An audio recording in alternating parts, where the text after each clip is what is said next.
सुरू करू. आज आपण बघतो आहोत आंब्याचं रायतं. हे कोकणातला एक पारंपरिक पदार्थ आहे. काही ट्रॅडिशनल विजडममध्ये काही माझ्या मैत्रिणींनी असं सांगितलं होतं की आम्हाला आंब्याच्या रायत्याची रेसिपी हवी आहे, म्हणून खास त्यांच्यासाठी आपण थोडंसं तेल टाकलेलं आहे. त्यामध्ये आता आपण तेल तापलं की पहिली मोहरी टाकणार आहोत. मोहरी तडतडली की आपण जिरं टाकणार आहोत आणि त्यानंतर आपण इथे ठेचलेली लसूण टाकणार आहोत. ही कापून नाही टाकायची आहे, ठेचूनच टाकायची आहे, कारण ठेचल्यावर त्याची जी चव आहे ती चव खूप सुंदर येते. त्यानंतर आपण हिंग टाकणार आहोत. हिंग थोडा जास्तच टाकायचा, त्याची चव खूप छान येते. त्यानंतर आपण कढीपत्ता टाकणार आहोत.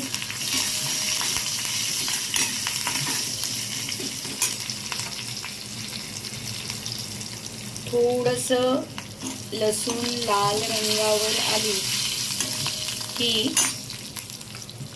आपण हे पाणी काढलेलं आहे.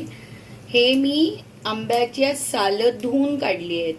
धुवून ते पाणी घेतलेलं आहे, कारण यामुळे तुरटपणा खूप चांगला येतो रायत्याला.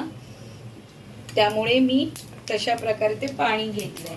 त्यानंतर याच्यामध्ये आपण थोडीशी लाल मिरची पावडर आणि थोडीशी हळद, थोडी जिरा पावडर असं टाकणार आहोत आणि आपण नंतर लगेच ते पाणी ओतणार आहोत त्याच्यावर. काही लोक कोकणातली हे जे आहे याला ओलं खोबरं, कांदा, लसूण, लाल मिरची पावडर आणि धणे पावडर वाटून देखील लावतात. मला आवडत नाही म्हणून मी लावत नाही. त्यानंतर आपण मीठ घालणार आहोत.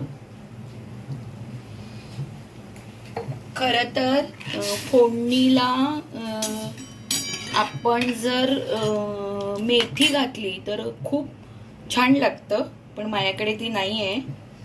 ह्याला थोडीशी उकळी आली की आपण त्याच्यामध्ये आंबे टाकणार आहोत.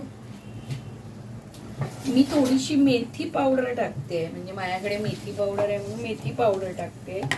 माझ्याकडे मेथी नव्हती आत्ता, म्हणून मी त्या ठिकाणी हे टाकलेलं आहे. त्यानंतर आपण हे आंबे घेतलेत. हे आंब्यांना रायवळ आंबे म्हणतात आणि ते मोस्टली बऱ्याचदा जे गावाकडची लोक असतात साठी पाणी टाकून घेऊया. त्यानंतर ह्या आंब्याला असं पिळून आतमध्ये टाकायचं, म्हणजे त्याची छानपैकी ग्रेव्ही तयार होते. मीठ आपण अगोदरच टाकलेलं आहे. हे रायवळच आंबे आहेत आणि त्याचंच रायतं खूप सुंदर होतं, कारण त्यात ते आंबट गोड असतात. काल मी टिटवाळ्याला गेले होते. तिथे ज्या कातकरी बायका आहेत त्यांच्याकडे मला हे आंबे मिळाले आणि थोडंसं ह्याला पाणी टाकून त्याला आपण शिजायला द्यायचं आहे.